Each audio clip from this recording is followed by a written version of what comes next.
box storm here, and this is what you need to know about the harsh weather moving into the Glendale area just in time for the Super Bowl. While the entire Copper State is getting absolutely blasted by an Alaskan front, the likes of which has never been seen even up there in Alaska. I mean, get out the igloos, right? Okay. Well, it doesn't look like it's going to let up anytime soon. Our very own Hail Thunderstormson is out there braving the harsh elements. Hail, buddy, a bit chilly? Welcome to the Arizona Ice Bowl indeed, Brock. Overnight temperatures plummeted into the sub-76-degree range, leaving locals scrambling to figure out how to turn off their air conditioning for the first time in their lives. I have a cup of boiling hot water here, and I'm going to throw it into the air, and the frigid air will turn it into ice immediately. Here we go.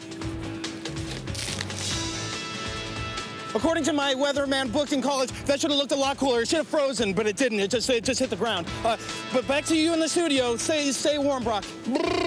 Always exciting here in the Arizona weather front. Thanks, Hail. Checking in with our Mega Doppler 11 billion. Watch out on Super Bowl Sunday because temperatures are going to plummet into the low 70s. Good thing they have a retractable roof out there, right? Okay, but before that, watch out. There is the lowest of lows pushing in there. It's called the box score. That starts right now.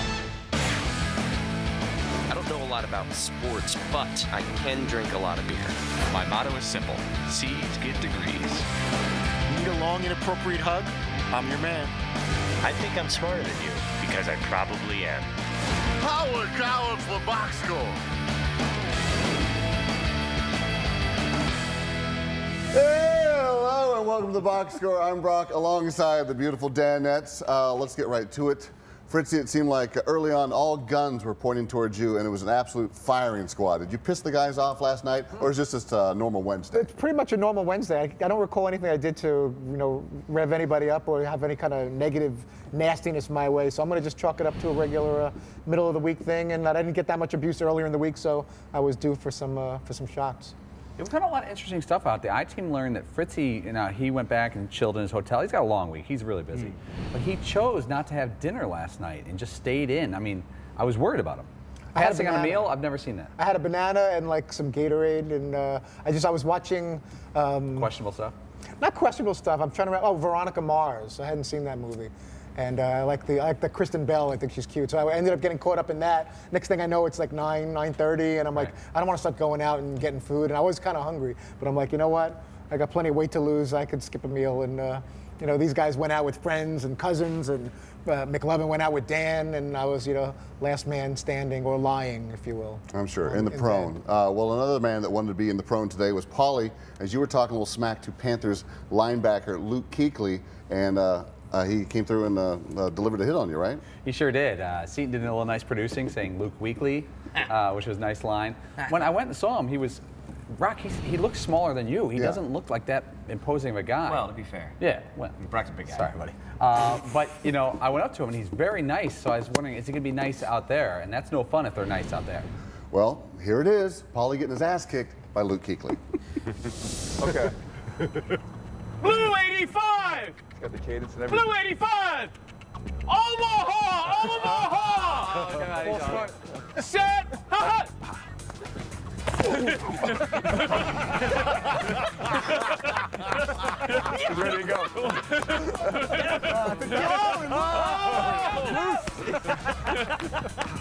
You didn't hit him hard enough, Luke. We're good. I'm good. I'm good. Wait, Paulie, did you make sure Luke's okay? Oh, I didn't ask about me. We're hearing the camera didn't work. You got to We got to do it again. Do it again. Yeah, we weren't rolling on went to the right angle. Hey, I got a nickname for him, the chiropractor. He just cracked everything. We're good. We're good. Thanks for having me, guys. Hey, thanks. Absolutely. Paulie, how's the back feeling? Not good. I can't lie to you. It hurts from here, not so much here or here, but here to just above my tailbone. It, literally, I'm not kidding when I said I called him the chiropractor. And when I hit it, I could hear crack, crack, crack, crack, crack, right down the back, like if you purposely crack your back. But I was proud of myself. I didn't remember much of it, and then I saw the video, and I held onto the ball. Yeah. I gained no forward progress, so I think it's official. Well, that's important. Kuechly, not the only hard-hitting defensive player to come by today. Rodney Harrison made a special trip in. McLovin, were you looking for a little payback from the blind side you received in New York? The cheap shot I received in New York, you mean? Yeah. Yeah. You know what? We talked about me hitting him payback. Oh! The way your hair, like your heady hair, just sort of It looked like I'm wearing a toupee that got knocked off. Yeah. It's like David Spade in that movie with Chris Farley, and it goes back like this. Yeah. It's not a toupee. Well, you said you wanted to catch a pass in front of him, and the hits just kept coming. Over. Check. Over. Blue, 82, hey!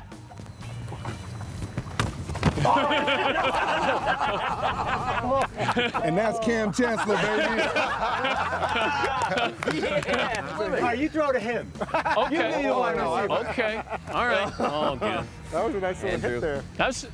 Oh, you throw to Ronnie. Let's see who's the tough guy now. Pump it. Right. Now you get out the way. Yes, sir. And go. Sit. They got a play going. Cut. Don't throw me down on the dirt. Yeah. Unbelievable. He kept saying, I'm not going to hit you. So I'm like, all right, he's obviously going to hit me here. Right? Yeah. Although part of me is like, he's not going to hit me, which I was disappointed at first. Then he hit me, and it was much harder than I thought it was going to be. I thought he was going to take it easy on me. I was telling Paulie, so I am Paulie during the show. I'm like, is it weird that I feel like I have the flu? Like I got a weird sense of chills going up and down my body? Because he kind of hurt my collarbone, and he really hurt in here. He's gonna be all black and blue, and he went about what, 5%? If that, we were talking about it before the show. Think if he chose to do something, McLovin. What if he just said, you know what, I'm gonna, and this guy's a retired, I think he's been retired like 8 years, and I'm sure he doesn't work out like he did with the Patriots, and he's not, doesn't have anything on like equipment. He could literally, and I mean literally, kill McLovin if he chose to today. Because he wasn't running or even jogging. He was walking, and he picked you up like a small child and put you down. Yeah, it's unbelievable. I said to him during the show, I'm like, dude, you're retired. Can you just like soften up a little bit, sit on the couch and eat pizza? What is his deal? Which hit was harder, the one in New York or the one here? The one in New York. You know what? The one in New York, except he hit me, then cradled over and gently rocked me to the ground. This one, he sort of shoved me to the ground. You never see that in a game. They never. No, they don't cradle you. And I'm like 6'4". I don't know how he controlled me so easily, like a rag doll. He did say to me afterwards, this is not a joke, he goes, dude, you've been lifting weights? You felt a lot more solid this time. How did we not get that on camera? Because I swear, because you guys were outside doing something, and what? You don't believe me? Well, last year, you want to take a shot? I got it back to McLovin last year. A couple years ago in New Orleans, I tried to get off the line, and Rodney just pushed me. He goes, you're a little stronger than I expected, and again, not on camera. He didn't say it on camera. Well, the perfect hit, as Luke Kuechly says, you don't feel. So I did. Yeah. Oh, like the sweet spot. I can tell you that I did. Luke Weekley. Another special guest appearance today was the Great Sugar in Arizona. He dropped by and showed you guys his artwork on his getaway sticks. Are you going to get some artwork from him? I am today, as a matter of fact. I'm going in just a couple of hours. Is it going to be a long sesh? Is it going to just be a little, say, I was here at the Arizona Super Bowl sesh? Well, I'm thinking about adding a PHX to the PHX. Airports around the country. Yeah, I'm going to start going to airports because I was at one time an airline employee. But now, I think about 2 hours I'll sit. Well, you know, what are your thoughts about a big sun here in armband? Nobody in Arizona does that. Wow, that's interesting. Maybe like a tribal armband. Yeah, nobody does and then that. a sun. Wow, that's really interesting. That'd be I'll think unique. about that. Sugar said something interesting that he might do you in a tiger face. Yeah. From when you dress up a tiger. On Sugar. If you would ever go a second McLovin tattoo, I think one where Rodney just hits me and my hair flies into the air. That'd be great. If he had me, like mid-toupee, Rodney Harrison shot. Yeah. I like that. You guys you have sort of an obstructed view on his leg, but that, we'll get to that. I'm jealous. I'm wondering what he's got in store for I think he's putting you right The nether in a region. very intimate Can I make spot. sense with Todd with the Pancho Villa hat from the Open for this, and the mustache? Oh, that's a great idea. So all the girls want to see that on his inner thigh. Yeah, well, the most important pictures in the house you always put close to the curtains. Sure. Stick around. We're going to go outside, and we're going to take some questions from the fans. But first, yesterday we ran into a couple of Fahertys. Here it is, a little something we call Faherty on Faherty.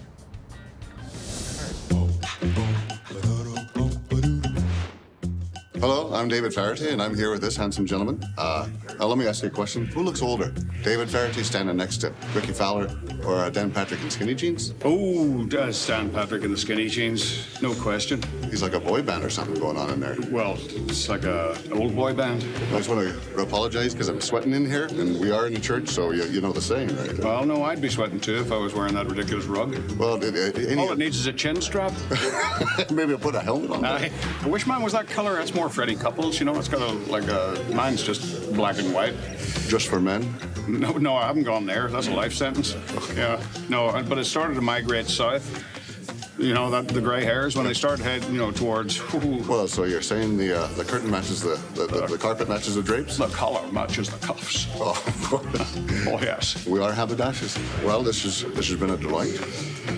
Oh, I'm glad. Folly, and it's rest. You take care of the arm. I'll take care of mine. Thanks. You take care of the hair.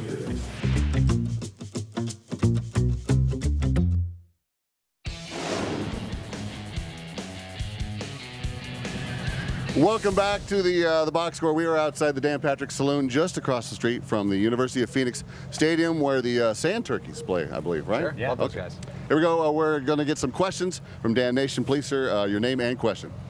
Jeff Johnson. I got a question for Paulie. Paulie, I've been a longtime follower of the show and seen you take a lot of hits from some good NFL superstars, including the second best running back in Bears history, Matt Forte.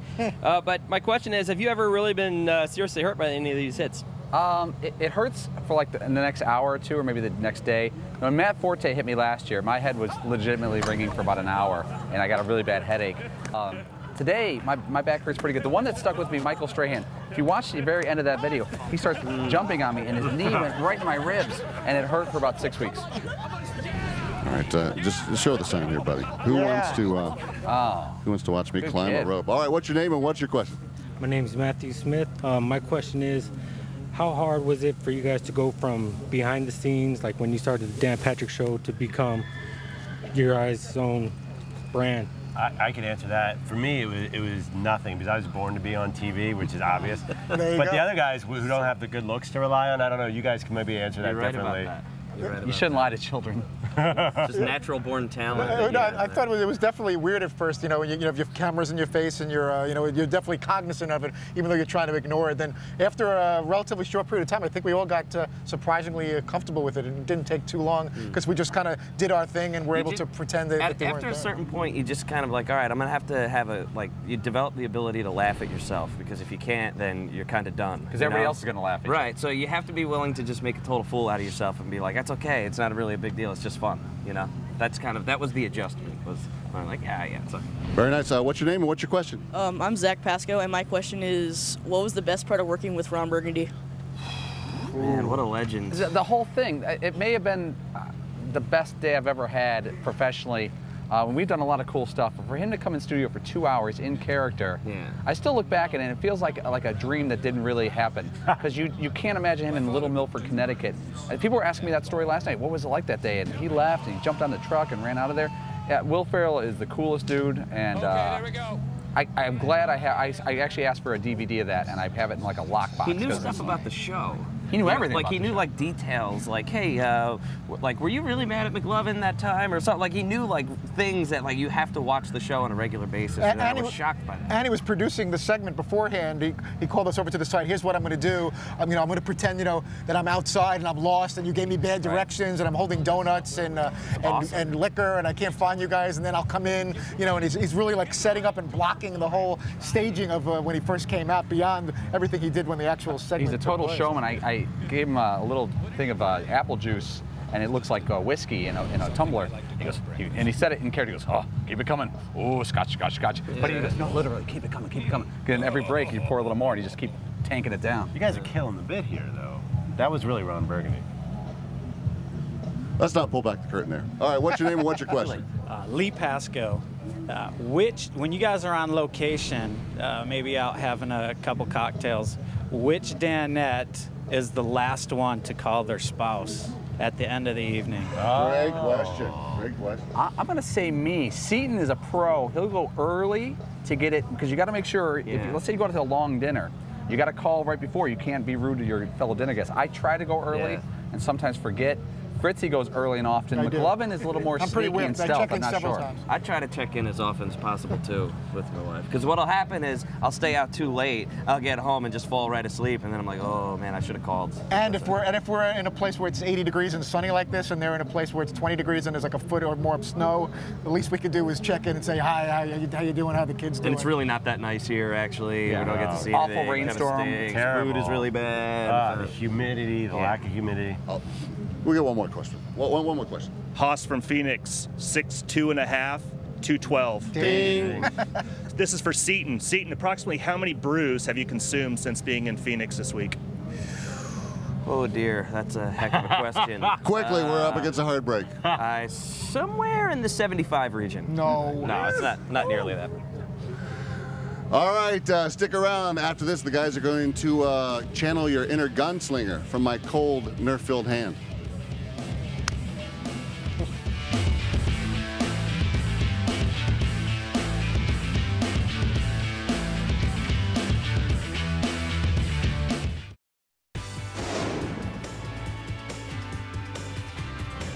We are back here on the box score. We are out here with the hitching post with my cohorts right now. We're gonna have a little target practice, see if you guys can knock down these red solo cups that the production I've knocked down a few solo cups in my time. Very nice, very nice. McLovin, how's your aim? My aim is probably pretty bad. If Brock, I wouldn't stand too close to these cups here. No, I shouldn't be downrange right now. Yeah, That's yeah. fine. This is not gun safety course here. All right, so you guys lost Know Your Row yesterday, so you guys are going to start this off. Okay. We've got 4 red solo cups. You guys are going to have 4 total Nerf soft bullets to shoot. Tyler, what the? My name's McLovin. His name's McLovin. Yeah, the hop along guy. You're going to have 1 rifle per team and 1 pistol. So hop along, you've got the rifle. El Toro, you have the pistol. You have the range. Clear down range. You want to go first, Todd? Sure. Let's do it. Okay. So I should go after the one, I guess, that's in most... Sure. Straight up Should I just press this button and then try to hit it? So you're telling me I'm trying to knock this off? Just a bit off. One more for Fritzy. Okay. And we don't Throwing guns. Yeah, this is all about safety here. Oh, just above Fritzy. that. I was right McLovin, there. you're up. All right. I was right there. Take that, zombie. Oh. Cock the hammer How did I there. mess that second one? I know what I'm doing with Nerf gun. Oh, We have kids. I'm dog to a pro. Readjust a little bit to the left, and goodbye, cup. Oh! Whiff.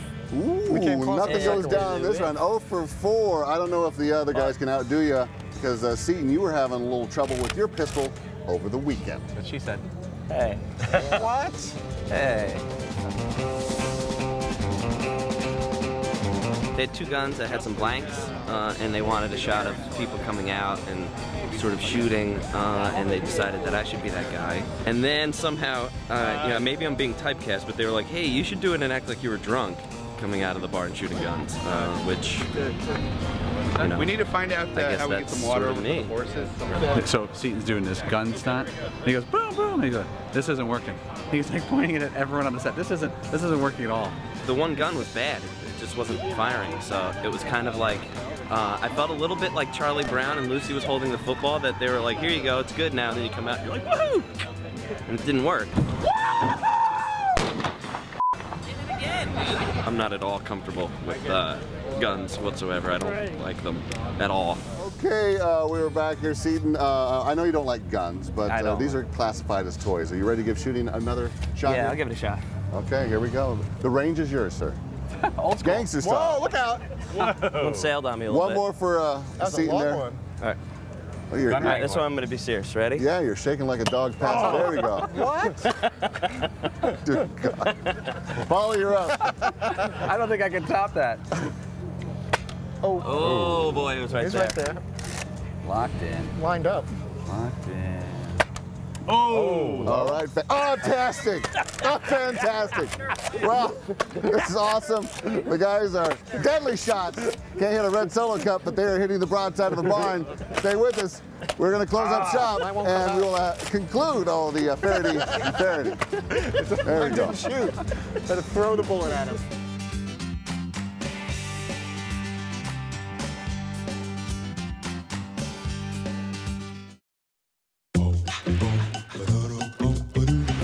If I was to do a better David Feherty, how would you? Well, there's probably surgery required, but it's very good. I once entered a David Feherty sound-alike contest in one of our local radio stations in Dallas, and I came 3rd. Huh? Of course. Yeah, I won the Sean Connery, but I was 3rd in my own. Which, if you can't win that, that's just it's an indication of what your career has been. Hey, you do a Sean Connery, right? Yes. So You're a shite for sore eyes, pussy. How about we do this? Let's do, as in Highlander, there can only be one. Perhaps we have a duel? Yes. Well, apparently there are 2. Do we have dueling pistols? Oh, jeez. From my cold dead hand. Accidental discharge. So there we go. Premature, that's not a problem. Let me cock this. That sounds dirty. Oh, sorry about that. Thank you, David Feherty. You're very welcome. May the road rise out to meet you. Aye. Well, we are back here in the box. A special thanks to David Feherty, who sat down with us for a couple minutes with his whole crew. Paulie, how would you rate my interview with David Feherty? I thought it was great, and I thought the Sean Connery. I love a good Sean Connery imitation. It was solid. Well, the tables were turned on the interview, turned to interview each day as Bob Costas was in and took Dan's seat. If you hadn't have been a sportscaster, what would you have done with your life? Probably own a bar. And hire Josie? Yes, of course. Yes, Josie. I probably, believe it or not, do something with interior decorating. Yeah, you know, a lot of things on the show, we try to have special moments on the show. Seat and I were talking about it. It's Super Bowl week. Everyone's got similar guests. Everyone's got generally similar shows. We try to have 3 or 4 or 5 or more moments a show. And we had Bob for 2 segments. And I just walked up to him. I go, "You want to host the last segment?" He goes, "What do you think? Would that be good?" I go, "I think it'd be great." He goes, "Okay." That was the entire conversation. Yeah. He goes, "Where do you need me to do?" I'm like, "Switch seats." He goes, "Okay." Bob's as good as it gets doing anything in broadcasting. He went over. We didn't really plan it out too well. I probably would have given him some notes and some other things like that. But I was hiding behind McLovin's chair. But it was good because Bob just fell right into the role and started asking Dan some questions. And Dan kind of looked like he was on an island, you know. Yeah. There's no mic in front of him. There's no desk in front of him. He kind of looked like guest look. So I thought it was a good 6 or 7 minutes. Seaton, do you think Bob hurt his chances at an Emmy dropping that BS during the live look-in? Oh boy, is that a serious misstep for Mr. Costas. That could cost him. Could get more street cred. Could even go the other way. That's where I'm going. Man of the people. You know, I'm going to do it. You know, guns blazing, Bob Costas. He's not afraid. FCC be damned. I'm going to say what I want to say. Out of control. All right, why don't you say who's on tomorrow? We are going to have Barry Sanders, DeMarco Murray, AJ Green, Joe Montana, and David Spade, all among the guests for the Thursday edition of the Dan Patrick Show. Wow. All right. Well, thanks for watching the Box Scores. Special thanks to David Feherty for that fun little interview. We will be back tomorrow, 3 p.m. Eastern, right here on Audience Channel 239, or the podcast is available on iTunes or at podcastone.com. I don't know a lot about sports, but I can drink a lot of beer. My motto is simple. C's get degrees. Need a long, inappropriate hug? I'm your man. I think I'm smarter than you, because I probably am. Hey! Thanks for watching the Box Score. Holy cow!